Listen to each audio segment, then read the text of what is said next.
Technological Dictatorship series, where I'm reading the final book, The New World Order by H.G. Wells, published in 1940. So here we go. Whether it is attainable, how it can be attained, and what sort of world a world at peace will have to be. First published January 1940.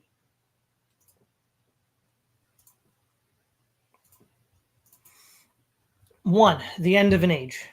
In this small book, I want to set down as compactly, clearly, and usefully as possible the gist of what I have learned about war and peace in the course of my life. I'm not going to write peace propaganda here. I'm going to strip down certain general ideas and realities of primary importance to their framework, and so prepare a nucleus of useful knowledge for those who have to go on with this business of making a world peace. I'm not going to persuade people to say yes, yes, for a world peace. Already we have had far too much abolition of war by making declarations and signing resolutions. Everybody wants peace or pretends to want peace, and there is no need to add even a sentence more to the vast volume of such ineffective stuff. I am simply attempting to state the things we must do and the price we must pay for world peace if we really intend to achieve it. Until the Great War, the First World War, I did not bother very much about war and peace. Since then, I have almost specialized upon this problem. It is not very easy to recall former states of mind out of which day by day and year by year one has grown, but I think that in the decades before 1914, not only I, but most of my generation in the British Empire, America, France, and indeed throughout most of the civilized world throughout that war was dying out. So it seemed to us. It was an agreeable and therefore a readily acceptable idea.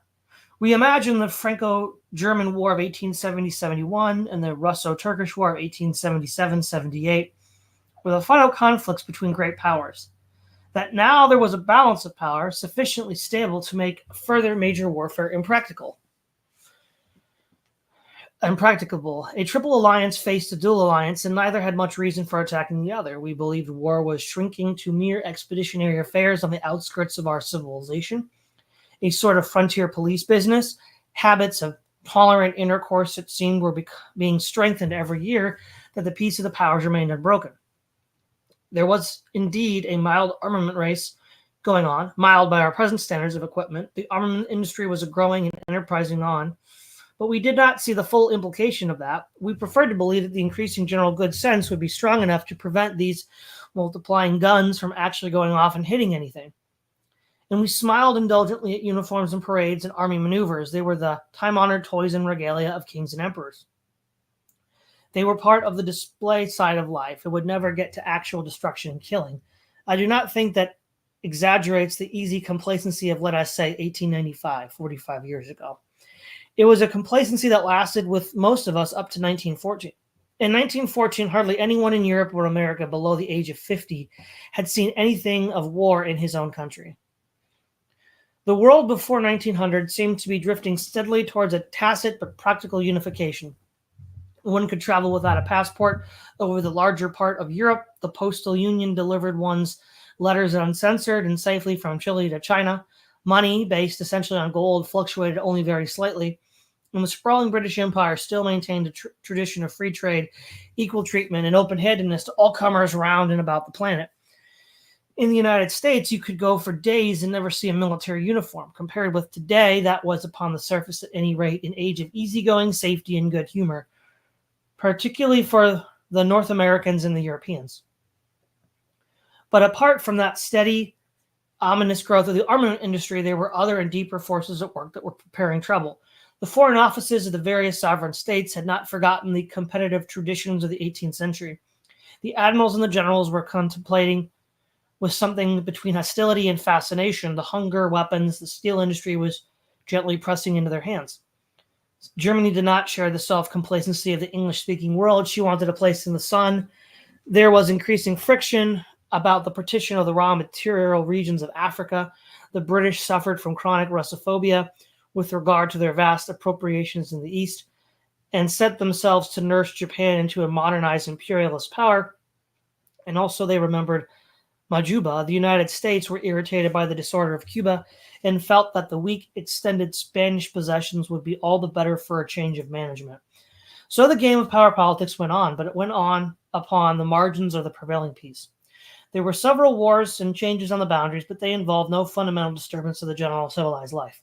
They did not seem to threaten its broadening tolerations and understandings in any fundamental fashion. Economic stresses and social trouble stirred and muttered beneath the orderly surfaces of political life, but threatened no convulsion.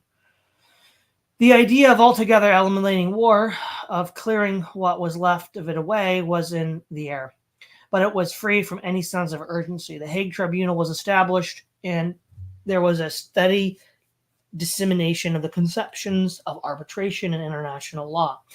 It really seemed to many that the peoples of the earth were settling down in their various territories to a litigious rather than a belligerent order.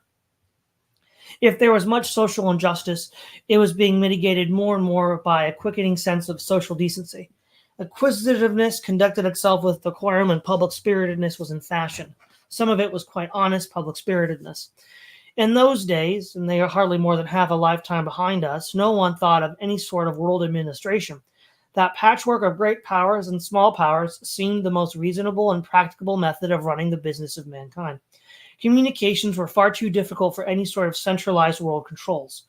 Although around the world in 80 days, when it was published 70 years ago, seemed an extravagant fantasy, it was a world without a telephone or radio, with nothing swifter than a railway train or more destructive than the earlier types of H.E. Shell.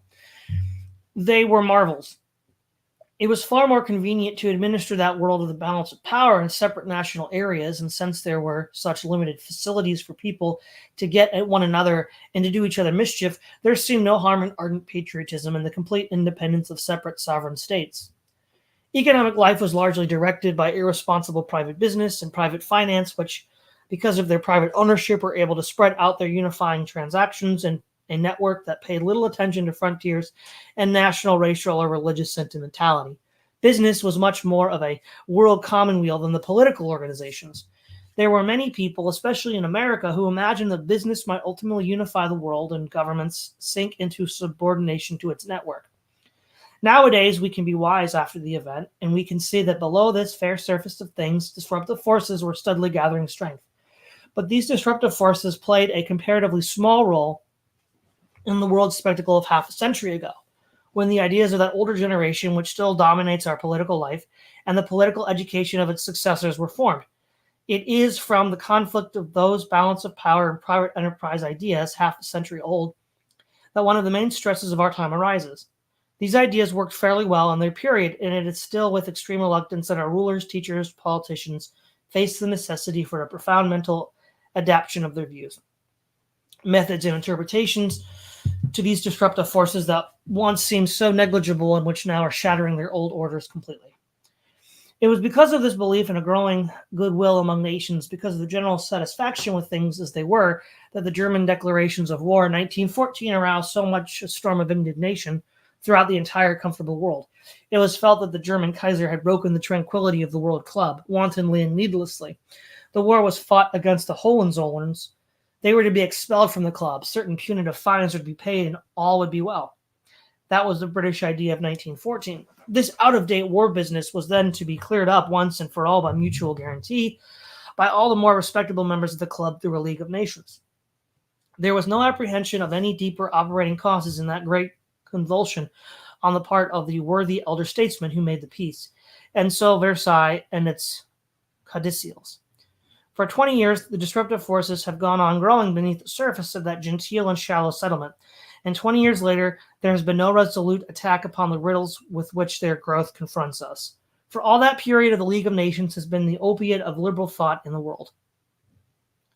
Today, there is a war to get rid of Adolf Hitler, who has now taken the part of the Hohenzollerns in the drama.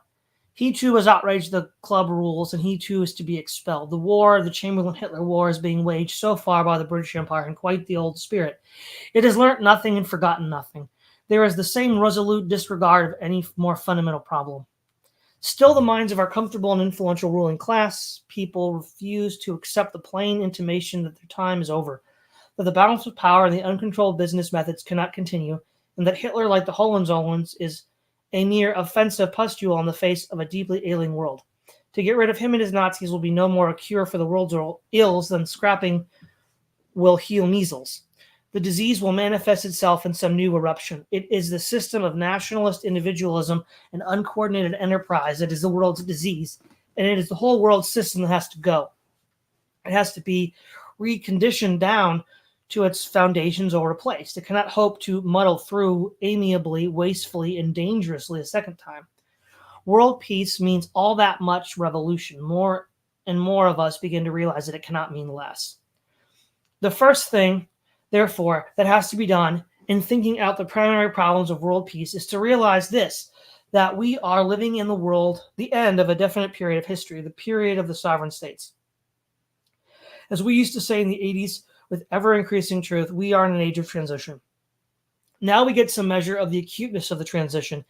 It is a phase of human life which may lead, as I am trying to show, either to a new way of living for our species or else to a longer or briefer degradale of violence, misery, destruction, death, and the extinction of mankind. These are not rhetorical phrases I am using here. I mean exactly what I say, the disastrous extinction of mankind. That is the issue before us. It is no small affair of parlor politics we have to consider. As I write in the moment, thousands of people are being killed, wounded, hunted, tormented, ill-treated, delivered up to the most intolerable and hopeless anxiety, and destroyed morally and mentally. And there is nothing in sight at present to arrest this spreading process and prevent its reaching you and yours. It is coming for you and yours now at a great pace. Plainly, insofar as we are rational, foreseeing creatures, there is nothing for any of us now but to make this world peace problem the ruling interest and direction of our lives.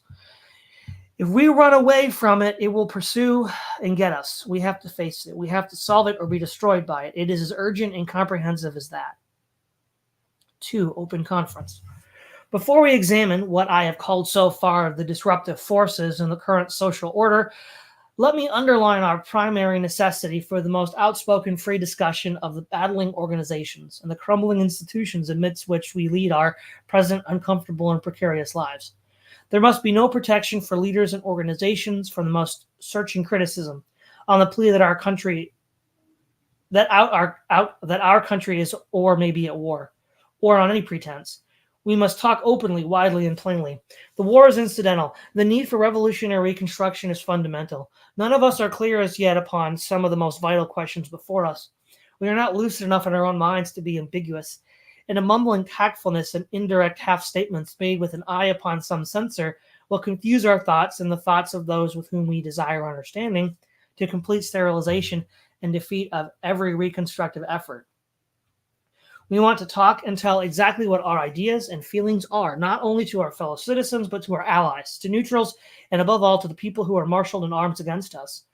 We want to get the same sincerity from them, because until we have worked out a common basis of ideas with them, peace will be only an uncertain equilibrium while fresh antagonisms develop. Concurrently with this war, we need a great debate.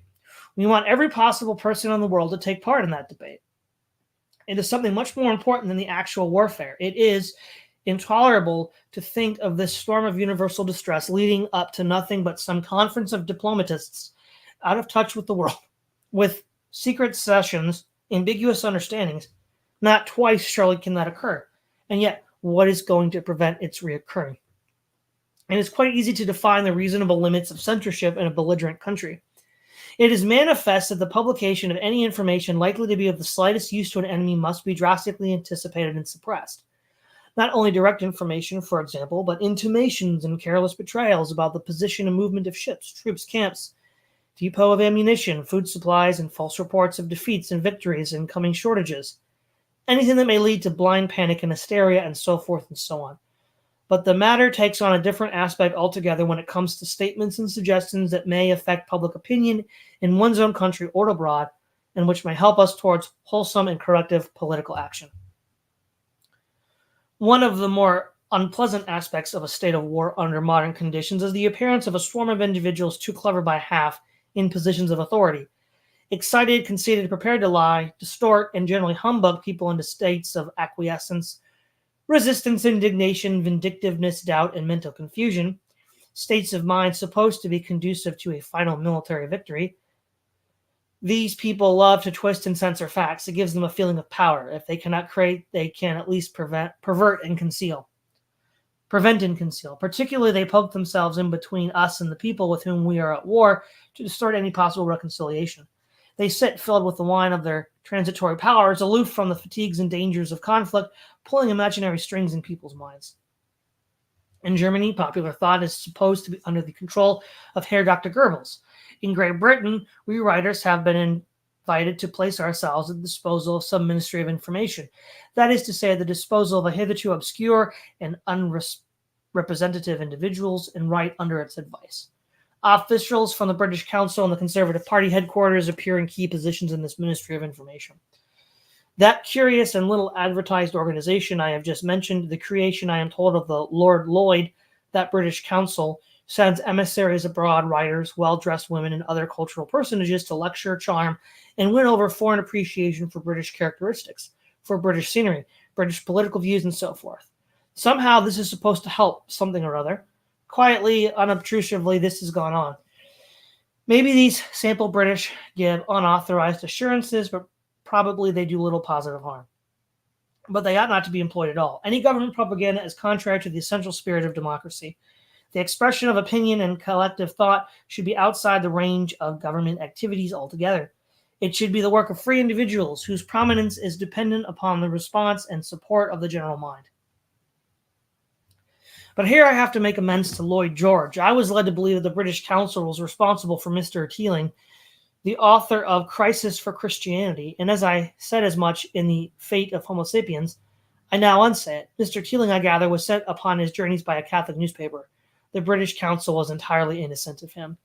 It is not only that the ministries of information and propaganda do their level best to divert the limited gifts and energies of such writers, lecturers, and talkers as we possess to the production of disingenuous muck that will muddle the public mind and mislead the inquiring foreigner, but that they show a marked disposition to stifle any free and independent utterances that may seem to traverse their own profound and secret plans for the salvation of mankind. Everywhere now, it is difficult to get adequate, far-reaching publicity for outspoken discussion of the way the world is going, and the political, economic, and social forces that carry us along. This is not so much due to deliberate suppression as to the general disorder into which human affairs are dissolving. There is indeed in the Atlantic world hardly a sign as yet of that direct espionage upon opinion that obliterates the mental life of the intelligent Italian or German or Russian today almost completely. One may still think what one likes, say what one likes, and write what one likes, but nevertheless, there is already an increasing difficulty in getting bold, unorthodox views heard and read. Newspapers are afraid upon all sorts of minor counts. Publishers with such valiant expectations as the publishers of this matter are morbidly discreet. They get notice D to avoid this or that particular topic. There are obscure boycotts and trade difficulties hindering the wide diffusion of general ideas in countless ways. I do not mean that there is any sort of organized conspiracy to suppress discussion, but I do say that the press, the publishing, and book-selling organizations in our free countries provide a very ill-organized and inadequate machinery for the ventilation and distribution of thought. Publishers publish for nothing but safe profits. It would astound a bookseller to tell me he was a part of the world's educational organization, or a publisher's traveler that he exists for any other purpose than to book maximum orders for bestsellers and earn a record commission, letting the other stuff, the highbrow stuff, and all that go hang. They do not understand that they ought to put public service before gain. They have no inducement to do so and no pride in their function. Theirs is the moral of a profiteering world. Newspapers like to insert brave-looking articles of conventional liberalism, speaking highly of peace and displaying a noble vagueness about its attainment. Now we are at war. They will publish the fiercest attacks upon the enemy, because such attacks are supposed to keep up the fighting spirit of the country. But any ideas that are really loudly and clearly revolutionary, they dare not circulate at all. Under these baffling conditions, there is no thorough discussion of the world outlook, whatever, anywhere. The democracies are only a shade better than the dictatorships in this respect. It is ridiculous to represent them as realms of light at issue with darkness. This great debate upon the reconstruction of the world is a thing more important and urgent than the war, and there exists no adequate media for the utterance and criticism and correction of any broad general convictions. There is a certain fruitless and unproductive spluttering of constructive ideas, but there is little sense of sustained inquiry, few real interchanges, Inadequate progress. Nothing is settled, nothing is dismissed as unsound, and nothing is won permanently. No one seems to hear what anyone else is saying. That is because there is no sense of an audience for these ideologists. There is no effective audience saying rudely and obstinately what A has said seems important. Will B and C, instead of bombinating in the void, tell us exactly where and why they differ from A. And now we have got to the common truth of A, B, C, and D. Here is F saying something. Will he be so good as to correlate what he has to say with A, B, C, and D? But there is no such background of intelligently observant and critical world audience and evidence. There are a few people here and there reading and thinking in disconnected fragments. This is all the thinking our world is doing in the face of planetary disaster. The universities, bless them, are in uniform or silent. We need to air our own minds. We need frank exchanges if we are to achieve any common understanding. We need to work out a clear conception of the world order we would prefer to this present chaos. We need to dissolve or compromise upon our differences so that we may set our faces with assurance toward an unattainable world peace. The air is full of the panaceas of half-wits, none listening to the others, and most of them trying to silence the others in their impatience. Thousands of fools are ready to write us a complete prescription for all world troubles. Will people never realize their own ignorance and incompleteness, from which arise this absolute necessity for the plainest statement of the realities of the problem, for the most exhaustive and unsparing examination of differences of opinion, and for the most ruthless canvassing of every possibility, however unpalatable it may seem at first, of the situation? Before anything else, therefore, in this survey of the way to world peace, I put free speech and vigorous publication. It is the thing best worth fighting for. It is the essence of your personal honor. It is your duty as a world citizen to do what you can for that. You have not only to resist suppressions, you have to fight your way out of the fog. If you find your bookseller or news agent failing to distribute any type of publication whatever, even if you are in entire disagreement with the views of that publication, you should turn the weapon of the boycott upon the offender and find another bookseller or news agent for everything you read. The would-be world citizen should subscribe also to such organization as the National Council for Civil Liberties. He should use any advantage his position may give him to check suppression of free speech, and he should accustom himself to challenge nonsense politely but firmly and say fearlessly and as clear as possible what is in his mind, and to listen as fearlessly to whatever is said to him, so that he may know better, either through reassurance or correction, to get together with other people, to argue and to discuss, to think and organize, and then implement thought is the first duty of every reasonable man. The world of ours is going to pieces. It has to be reconstructed, and it can only be effectively reconstructed in the light. Only the free, clear, open mind can save us, and these difficulties and obstructions on our line of thought are as evil as children putting obstacles on a railway line or scattering nails on an automobile speed track. This great world debate must go on, and it must go on now. Now, while the guns are still thudding, is the time for thought. It is incredibly foolish to talk, as so many people do, of ending the war and having a world conference to inaugurate a new age. So soon as the fighting stops, the real world conference, the live discussion, will stop too. The diplomats and politicians will assemble with an air of profound competence and close the doors upon the outer world and resume Versailles, while the silenced world gasps and waits upon their mysteries. 3. Disruptive forces. And now let us come to the disruptive forces that have reduced that 19th century dream of a powerful world patchwork of more and more civilized states, linked by an ever-increasing financial and economic independence to complete incredibility, and so forced upon every intelligent mind the need to work out a new conception of the world that ought to be. It is supremely important that the nature of these disruptive forces should be clearly understood and kept in mind. To grasp them is to hold the clues to the world's present troubles. To forget about them even for a moment is to lose touch with essentially reality and drift away into minor issues.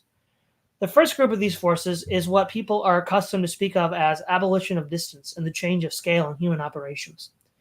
This abolition of distance began rather more than a century ago, and its earlier effects were not disruptive at all. It knit together the spreading United States of America over distances that might otherwise have strained their solidarity to the breaking point, and it enabled the sprawling British Empire to sustain contacts around the whole planet. The disruptive influence of the abolition of distance appeared only later.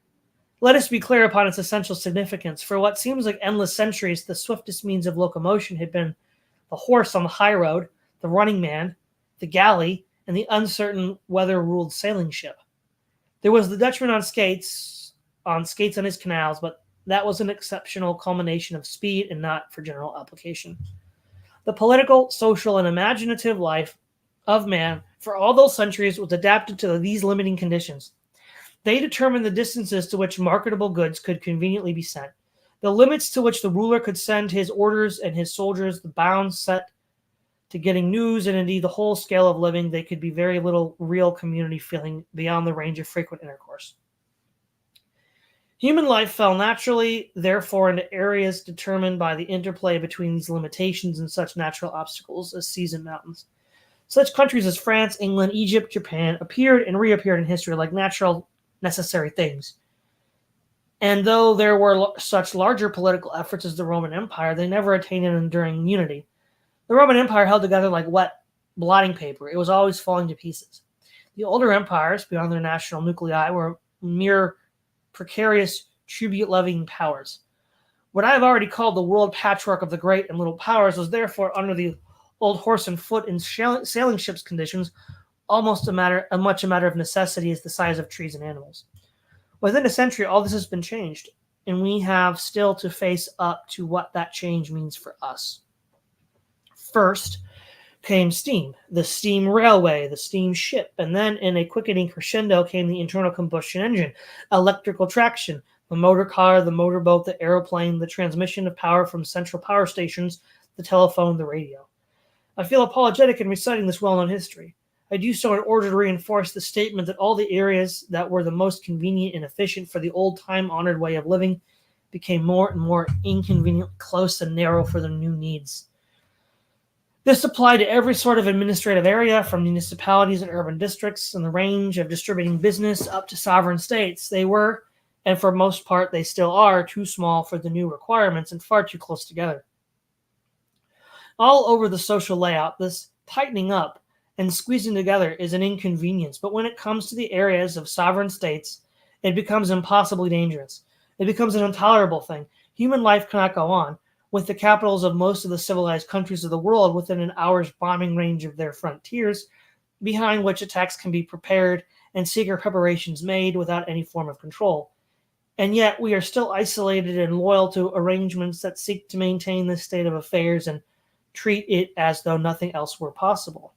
The present war for and against Hitler and Stalin and Mr. Chamberlain and so forth does not even touch upon this essential problem for the abolition of distance. It may indeed destroy everything and still settle nothing. If one could wipe out all the issues of the present conflict, we should still be confronted with the essential riddle, which is the abolition of the boundaries of most existing sovereign states and their merger in some larger pacts. We have to do this if any supportable human life is to go on. Treaties and mutual guarantees are not enough. We have surely learned enough about the value of treaties during the last half-century to realize that.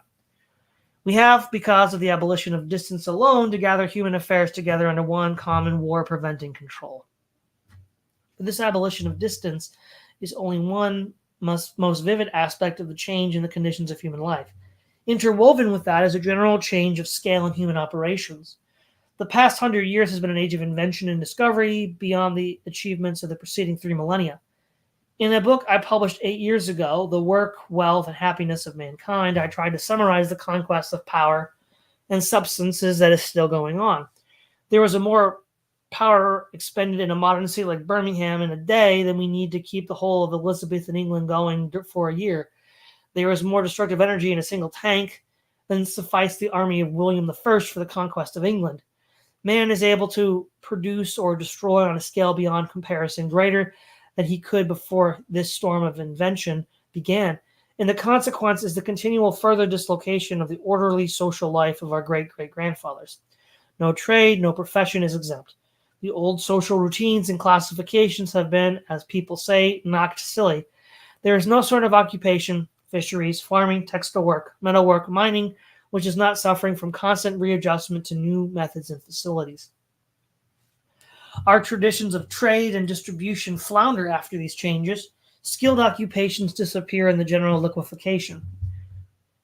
The new power organizations are destroying the forests of the world at a headlong speed, plowing great grazing areas into deserts, exhausting mineral resources, killing off whales, seals, and a multitude of rare and beautiful species, destroying the morale of every social type and devastating the planet. The institutions of the private appropriation of land and natural resources generally, and of private enterprise for profit, which did produce a fairly tolerable, stable, and civilized social life for all but the most impoverished in Europe, America, and the East, for some centuries have been expanded to a monstrous destructiveness by the new opportunities. The patient nibbling, enterprising profit seeker of the past, magnified and equipped now with huge claws and teeth, the change of scale has provided for him, has torn the older economic order to rags. Quite apart from war, our planet is being wasted and disorganized. Yet the process goes on without any general control, more monstrously destructive even than the continually enhanced terrors of modern warfare. Now it has to be made clear that these two things, the manifest necessity for some collective world control to eliminate warfare, and the less generally admitted necessity for a collective control of the economic and biological life of mankind, are aspects of one and the same process. Of the two, the disorganization of the ordinary life, which is going on, war or no war, is the graver and least reversible. Both arise out of the abolition of distance and the change of scale.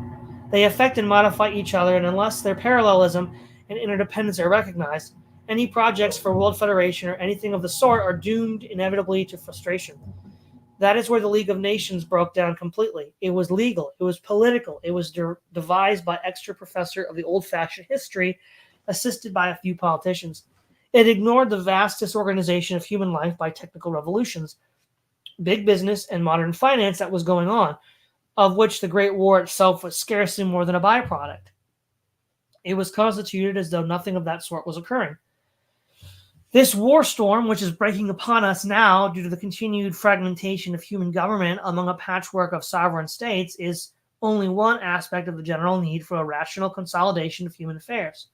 The independent sovereign state, with its perpetual war threat, armed with the resources of modern mechanical frightfulness, is only the most blatant and terrifying aspect of the same want of a coherent general control that makes overgrown, independent, sovereign, private business organizations in combination socially destructive.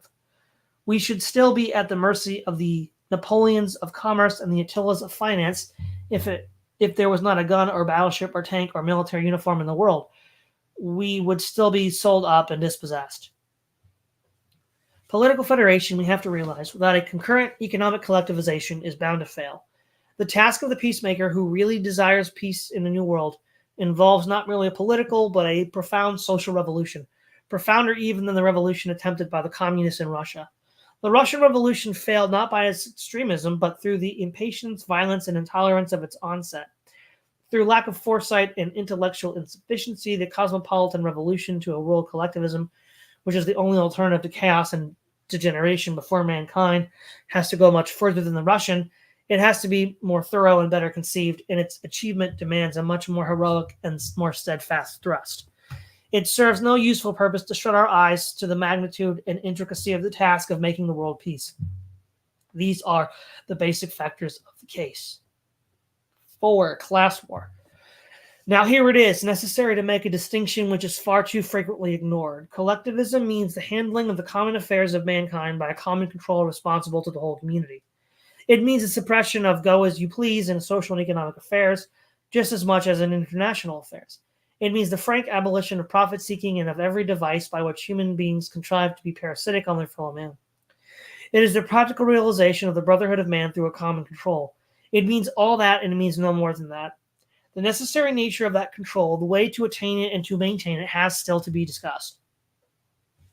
The early forms of socialism were attempts to think out and try out collectivist systems. But with the advent of Marxism, the larger idea of collectivism became entangled with a smaller one, the perpetual conflict of people in any unregulated social system to get the better of one another. Throughout the ages, this has been going on. The rich, the powerful, generally, the more intelligent and acquisitive have got away with things and sweated, oppressed, and enslaved, bought, and frustrated the less intelligent, the less acquisitive, and the unwary. The haves in every generation have always gotten the better of the have-nots, and the have-nots have always resented the privations of their disadvantage. So it is, and so in the uncollectivized world, it has always been. The bitter cry of the expropriated man echoes down the ages, from ancient Egypt and the Hebrew prophets denouncing those who grind the faces of the poor. At times, the have-nots have been so uneducated, so helplessly distributed among their more successful fellows, that they have been incapable of social disturbance. But whenever such developments as plantation and factory labor, the accumulation of men in seaport towns, the disbanding of armies, famine, and so forth brought together masses of men at the same disadvantage, their individual resentments flowed together and became a common resentment. The miseries underlying human society were revealed. The haves found themselves assailed by a resentful, vindictive revolt. Let us note that these revolts of the have-nots throughout the ages have sometimes been very destructive, but that invariably they have failed to make any fundamental change in the old story of getting and not getting the upper hand. Sometimes the have-nots have frightened or otherwise moved the haves to more decent behavior. Often the have-nots have found a champion who has ridden to power on their wrongs. Then the ricks were burnt or the chateau. The aristocrats were guillotined and their heads carried on exemplary pikes. Such storms passed, and when they passed, there for all practical purposes was the old order returning again. New people, but the old inequalities. Returning inevitably with only slight variations in appearance and phraseology under the condition of a non-collective social order. The point to note is that in the unplanned scrambles of human life, through the centuries of the horse and foot period, these incessantly recurring outbreaks of the losers against the winners have never once produced any permanent amelioration of the common lot, or greatly changed the features of the human community, not once. The have-nots have never produced the intelligence and the ability, and the haves have never produced the conscience to make a permanent alteration of the rules of the game. Slave revolts, peasant revolts, revolts of the proletariat have always been fits of rage, acute social fevers which have passed. The fact remains that history produces no reason for supposing that the have-nots, considered as a whole, have available any reserves of directive and administrative capacity and disinterested devotion superior to that of their more successful classes. Morally, intelligently, there is no reason to suppose them better. Many potentially able people may miss education and opportunity. They may not be inherently inferior, but nevertheless they're crippled and incapacitated and kept down. They are spoiled. Many specially gifted people may fail to make good in a jostling, competitive, acquisitive world and so fall into poverty and into the baffled, limited ways of living of the commonality, but they too are exceptions. The idea of a right-minded proletariat ready to take things over is a dream. As the collectivist idea has developed out of the original propositions of socialism, the more lucid thinkers have put this age-long bitterness of the haves and have-nots into its proper place as the most distressing part, but still only as part of the vast wastage of human resources that their disorderly exploitation entailed. In the light of current events, they have come to realize more and more clearly that this need and possibility of arresting this waste by a worldwide collectivization is becoming continually more possible and at the same time imperative. They have had no delusions about the education and liberation that is necessary to gain that end. They have been moved less by moral impulses and sentimental pity and so forth, admirable but futile motives, as by the intense intellectual irritation of living in a foolish and destructive system. They are revolutionaries not because they present the present way of life as hard and tyrannous way of living, but because it is from top to bottom exasperatingly stupid. But thrusting athwart the socialist movement towards collectivization and its research for some competent directive organization of the world's affairs came the clumsy initiative of Marxism, with its class war dogma, which has done more to misdirect and sterilize human goodwill than any other misconception of reality that has ever stultified human effort.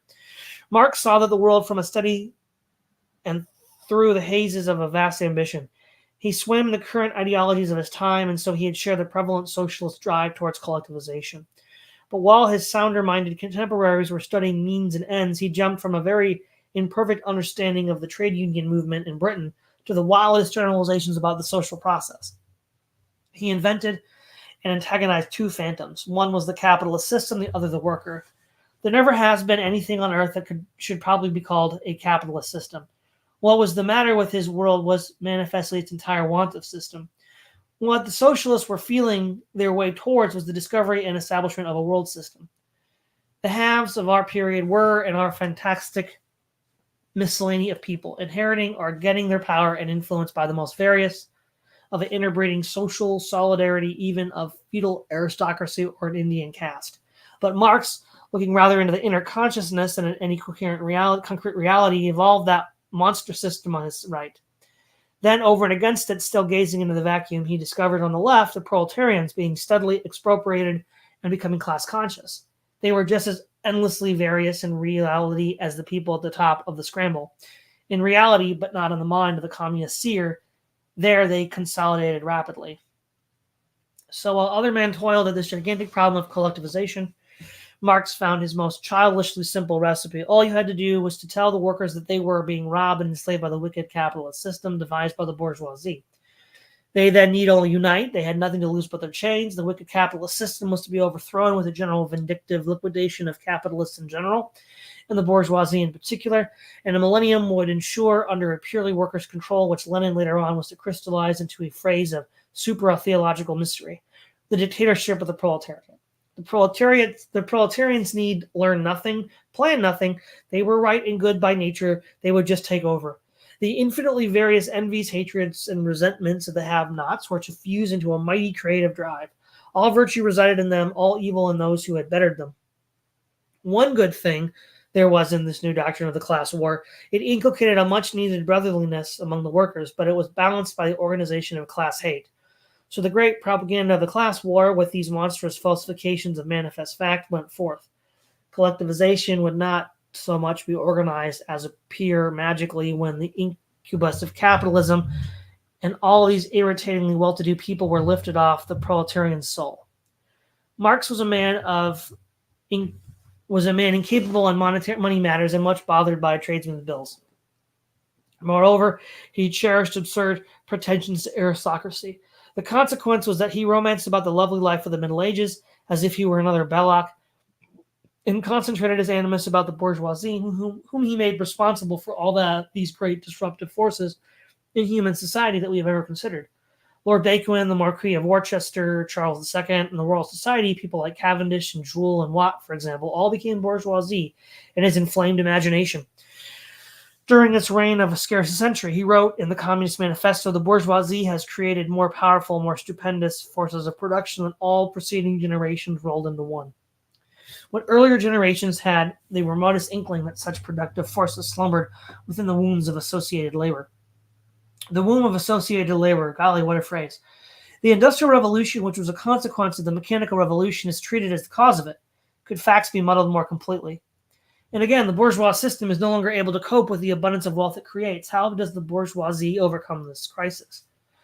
On the one hand, by the compulsory annihilation of quantity of the productive forces. On the other hand, by the consequent conquest of new markets and the more thorough exploitation of old ones.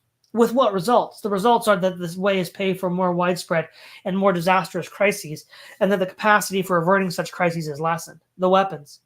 How that sedentary gentleman in his vast beard adored military images, with which the bourgeoisie overthrew feudalism, are now being turned against the bourgeoisie itself.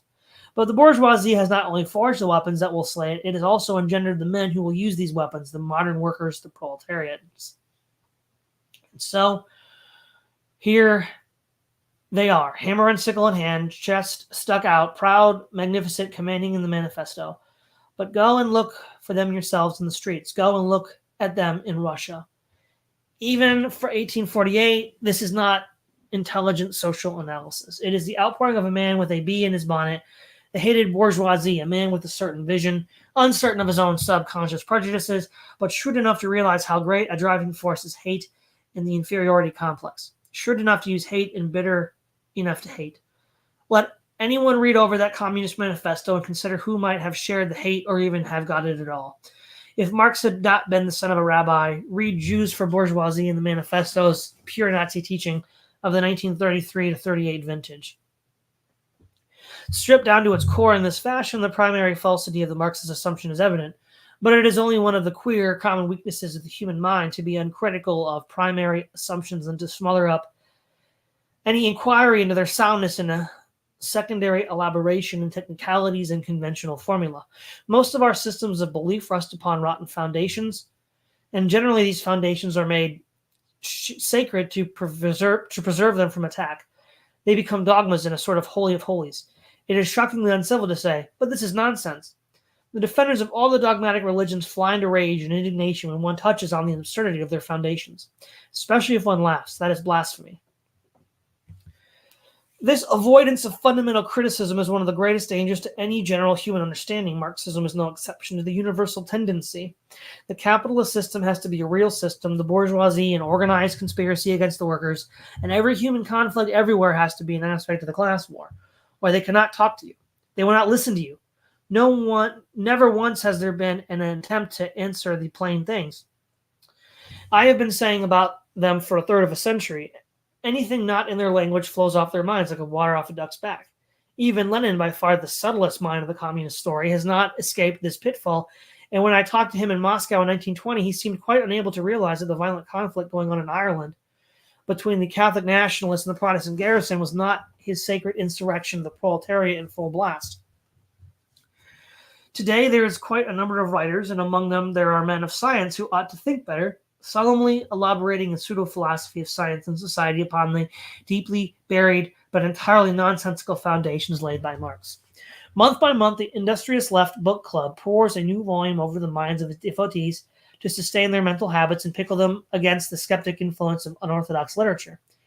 A party index of forbidden books will no doubt follow. Distinguished professors with solemn delight in their own remarkable ingenuity lecture and discourse and even produce serious-looking volumes upon the superiority of Marxist physics and Marxist research to the unbranded activities of the human mind. One tries not to be rude to them, but it is hard to believe they are not deliberately playing the fool with their brains. Or have they a feeling that revolutionary communism is ahead and they are doing their best to rationalize it with an eye to those red days to come? See Hobson's Danger Thoughts. Here I cannot pursue any detail the story of the rise and corruption of Marxism in Russia.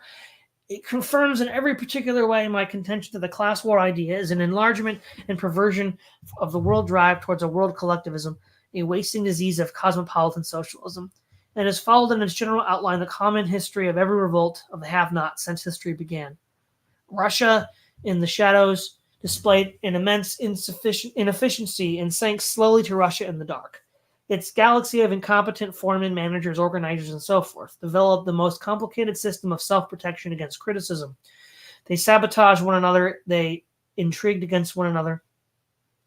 You can read the quintessence of the thing in little pages in search of Soviet gold. And like every other have-not revolt since the dawn of history, hero worship took possession of the insurgent masses. The inevitable champion appeared. They escaped from the Tsar, and in 20 years they are worshiping Stalin. Originally a fairly honest, unoriginal, ambitious revolutionary driven to self-defensive cruelty and inflated by flattery to his present quasi-divine autocracy. The cycle completes itself, and we see that like every other merely insurrectionary revolution, nothing has changed. A lot of people have been liquidated and a lot of other people have replaced them. And Russia seems returning back to the point at which it started, to a patriotic absolutism of doubtful efficiency and vague, incalculable aims. Stalin, I believe, is honest and benevolent in his intention. He believes in collectivism simply and plainly.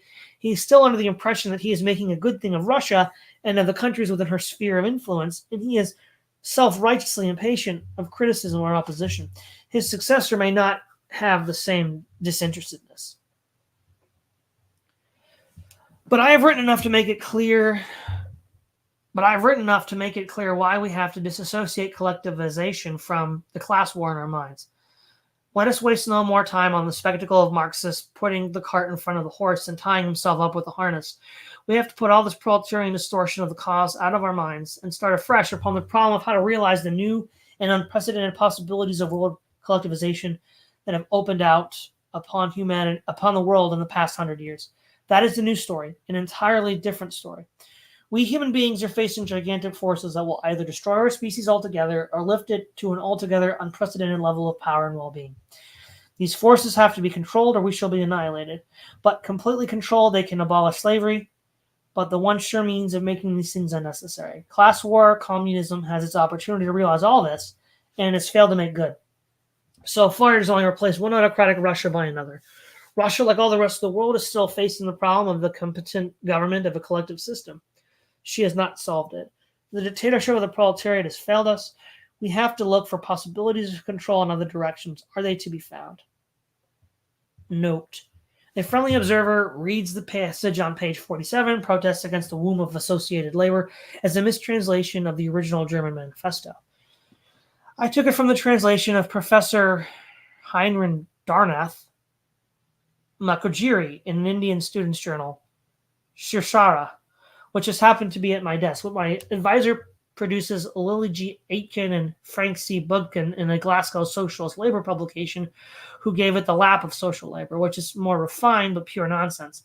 The German word Schosch, in its widest sense, it means the whole productive maternal outfit from bosom to knees, and here quite definitely womb. The French translation gives sign, which at the first glance seems to carry gentility to an even higher level.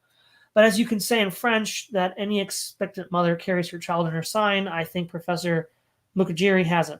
Thousands of reverent young communists must read that lap without observing its absurdity. Marx is trying to make out that the increase of productive efficiency was due to association in factories. A better phrase to express his wrong-headed intention would have been the coordinated operations of workers massed in factories. All right, that's all we got for today. Let's see what we got in the chat before we wrap up. Corbin, Hashimawan. Okay, yeah, hello everybody. We've got Scorse Courier, nice. Polish ambassador, discourse on technique, dystopias, and transhumanism in it, but with an actual audience this time. Use that audience to further these books and more. Never say that potpourri doesn't come to help you. Let's see. All right, everyone, make sure to tune in next week, same time, for part 2. Beginning in chapter 5. This is Todd Lewis, Praise of Folly Podcast, signing off.